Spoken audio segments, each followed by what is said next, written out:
Yeah. All right, this is called Where the Wild Things Are. The night Max wore his wolf suit and made mischief of one kind and another. His mother called him a wild thing, and Max said, "I'll eat you up." So he was sent to bed without eating anything. That very night in Max's room, a forest grew and grew and grew until his ceiling hung with vines and the walls became the world all around. And an ocean tumbled by with a private boat for Max, and he sailed off through the night and day, and in and out of weeks and almost over a year to where the wild things are.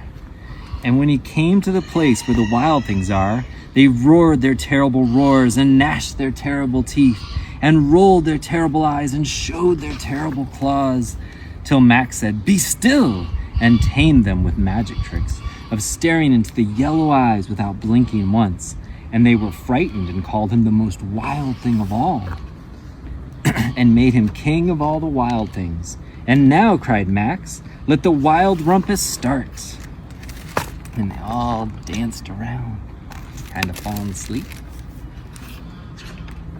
And they danced and danced. "Now stop," Max said, and he sent the wild things off to bed without their supper. And Max, the king of all the wild things, was lonely and wanted to be where someone loved him best of all. Then, all around from far across the world, he smelled good things to eat. So he gave up being king of where the wild things are. But the wild things cried, "Oh, please don't go. We'll eat you up, we love you so." And Max said, "No."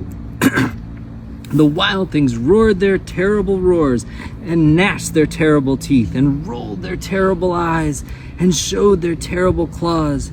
But Max stepped into his private boat and waved goodbye and sailed back over a year and in and out of weeks and through a day and into the night of his very own room, where he found his supper waiting for him.